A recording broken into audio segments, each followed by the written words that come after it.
friends, welcome to Geometry Review. I hope you're going to watch this video because I think it's going to help you.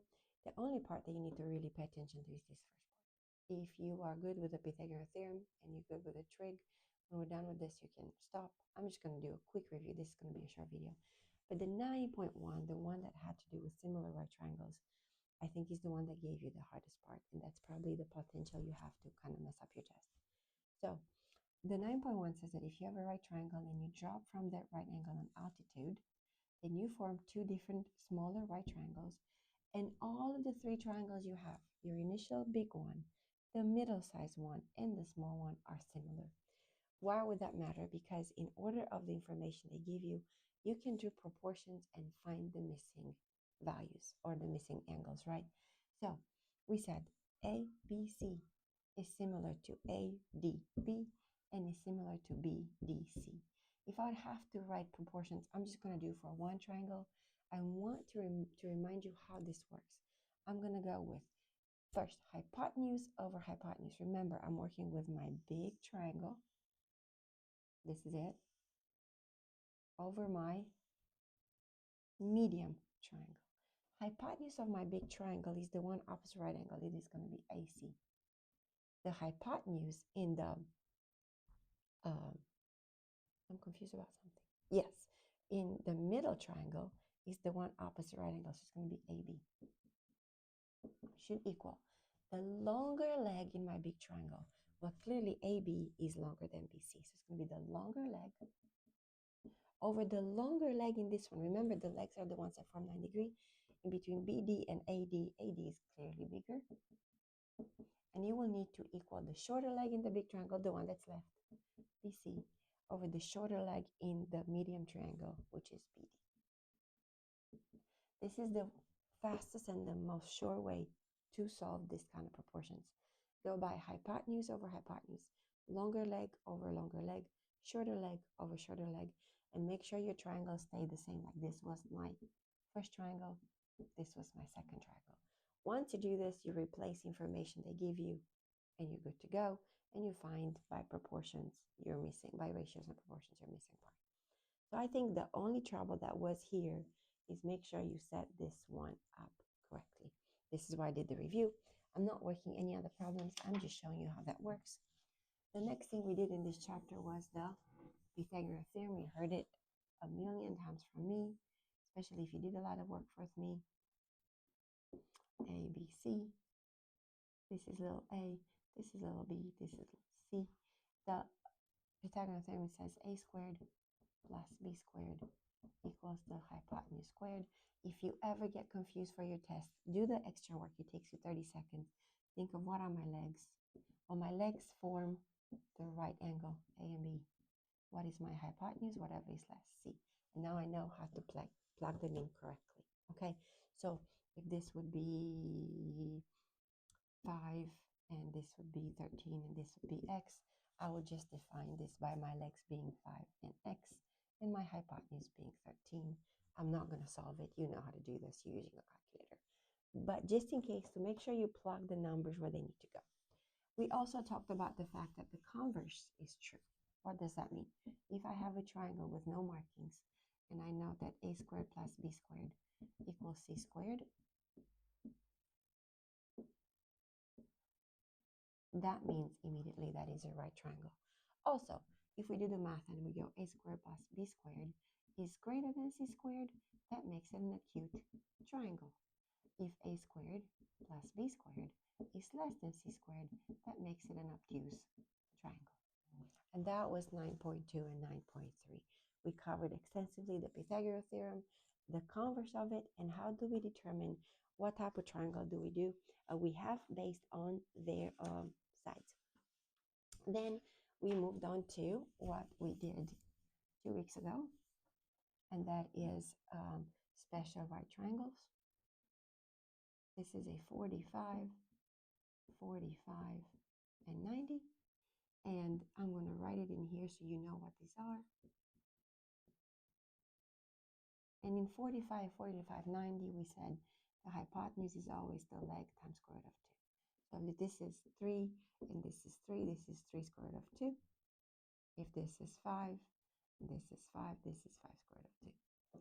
The only trouble that we had solving this, and I'm going to do one just for your sake, is if I tell you this is 7 and you need to find the legs. In this case, you just go 7 is my hypotenuse. 7 equals L times square root of 2. You divide the square root of 2 out. I'm not going to finish the math. You're going to give me a decimal. Okay? Just get the decimal out, give me the value. I'm good to go. The other type of different triangle that was special is the one that kind of looks like this. 30, 60, 90.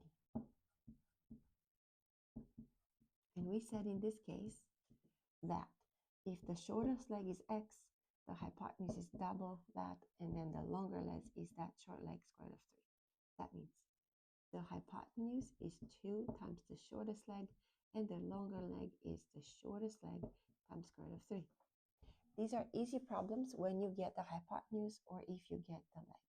If I tell you the hypotenuse is 10, that's what I meant to say, then your leg becomes 5 because it's half of the hypotenuse. This is 5 square root of 3. If I tell you that the leg is, I don't know, 7, then this is 14 because it's double, and this is 7 square root of 3. The only part where this becomes a little bit tricky is when I just give you this one. I say this is 5 and find the missing parts, which works the same way as here. You come over here and you go, my longer leg, 5 equals my shortest leg times square root of 3. You get that decimal out. Remember, we only use a decimal is something, and then whatever that number is, you double it for your hypotenuse. Okay, this is just a quick review of how this works, the 45, 45, 90, and the 30, 60, 90 degrees. And then we move into the trig functions. And we said that if we have a, B, C, and if we want to know sine of A, cosine of A, and tangent of A, that means we're going to be placed right here, right? I need to define my cosine is, let's review really fast, opposite over hypotenuse. Cosine is adjacent over hypotenuse. Tangent is opposite over adjacent. Okay, sine of A, my opposite, is the one that doesn't touches. Then I'm going to give them numbers. 7, 8, 3, because I can't. My opposite will be 7 over my hypotenuse, which is the longest side, 8. My cosine of A is going to be my adjacent, the one that touches, 3 over 8. And my tangent will be opposite over adjacent, 7 over 3, right?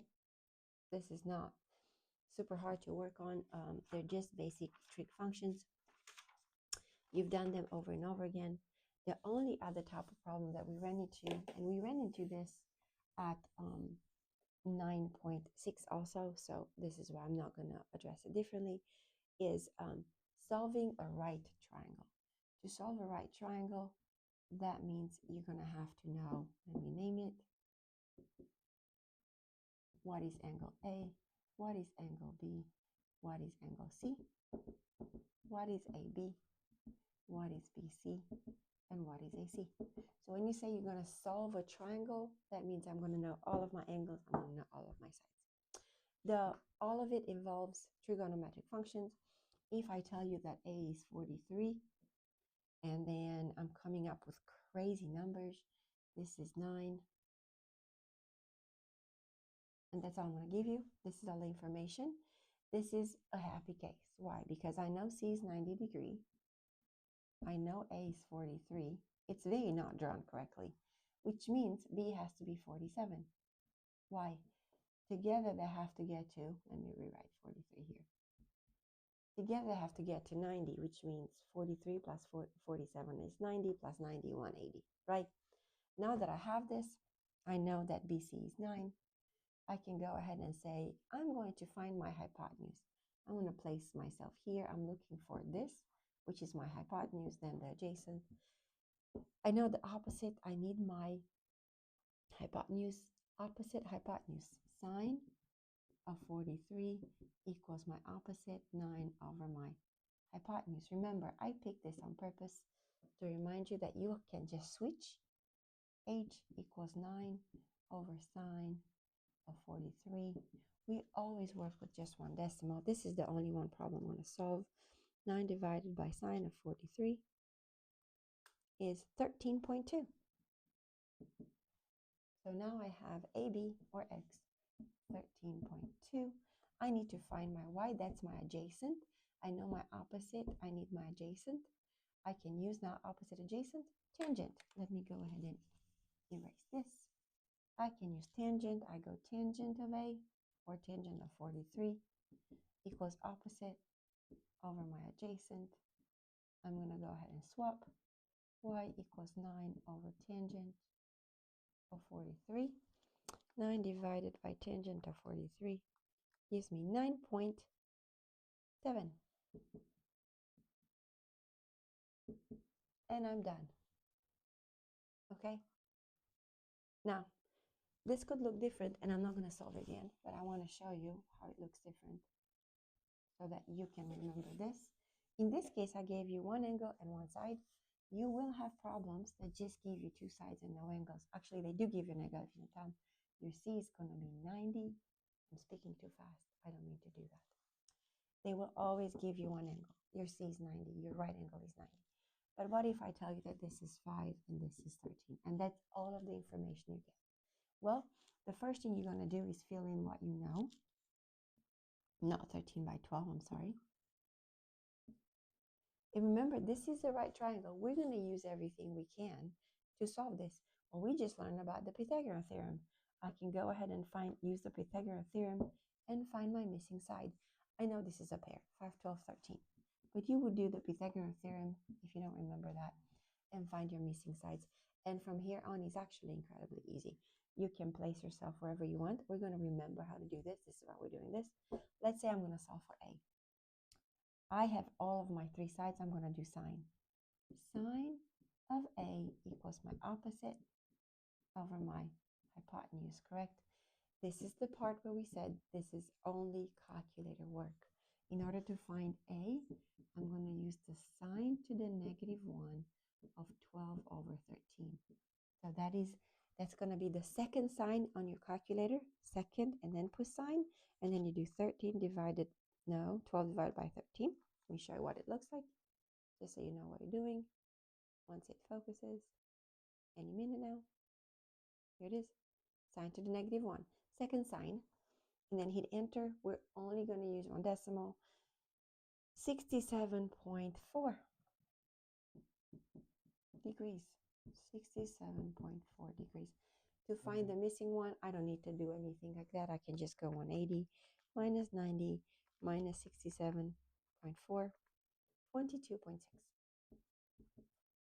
Why did I do that way? Because the angles in a triangle are 180. I find one of them, I can just minus the other two from 180 and find the third.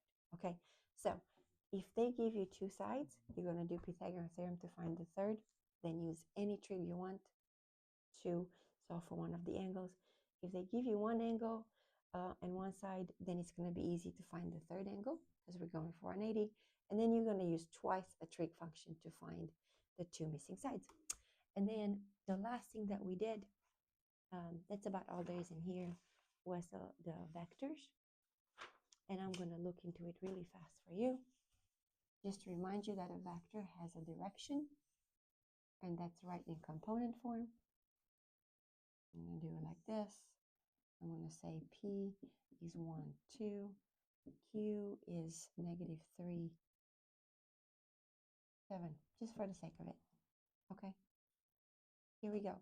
P is 1 and 2. There's my first point. My next one is negative 3, 1, 2, 3, 4, 5, 6, 7. Remember, this is my initial point. This is where my arrow goes, PQ. This is the vector PQ. And I need to know its component form. How many did I move from here to get here? And how many did I move from here to get here?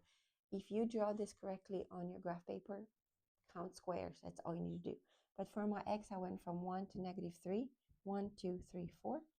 My x is 4. Did I go to the left or to the right? I went to the left. That's a negative 4. For y, I went up from 2 to 7. 1, 2, 3, 4, 5. and I went up, that's positive. We talked about this in class. If you move for x to the left is positive, to the right is negative. For y, if you move up is positive, if you move down is negative. The other thing you want to do is find the magnitude, which is the same with speed in your problems. It looks like this, PQ. And it is the distance formula. Do you remember it? X2 minus x1 squared plus y2 minus y1 squared. That's your distance formula. So this becomes, we're using with these, x2 minus 3 minus 1 all squared plus 7 minus 2 all squared. This is all calculator work. Negative 4 squared is 16 plus 5 squared is 25. This becomes square root of 41. You are going to use your calculator for its second square root. 41, 6.4. And this is all you need to know about vectors. This is all we talked about vectors, is how to find your magnitude and how to find your distance. I can also immediately tell that this vector goes southwest. Remember we said, no, northwest. North, south, east, and west. If I would be to ask you how does this move? Well, it starts from here and it goes this way. So it goes up and west. This moves northwest. And the last concept we talked about was parallel vectors and equal vectors. We said equal vectors have the same direction and the same magnitude, so they both had the same direction. Parallel vectors have the same magnitude but head opposite directions. And then you have the completely independent vectors that are not parallel nor equal, they just exist, and we don't care about those. And this is all we have learned in chapter 9. I hope this review helps you. Good luck with your test. Pay attention to what you need to know. Please remember, we don't use books. We don't use cheat sheets. You do this on your own. Also, please remember, I need to see your work. If I don't see this work and I just see this and that answer, you get 0 points for that. Please don't fail a test for that. I need to know how you got there. I need to know that you solved it this way and you got to this answer. For each one of them, for the Pythagorean theorem, for the sign, for everything else, I need to see the process to which you got to that number. Otherwise, you get 0. You're probably going to fail your test because this is a lot of work. For each one, almost each one of these, you need to show work. Okay? Good luck. I love you. I'll see you next week.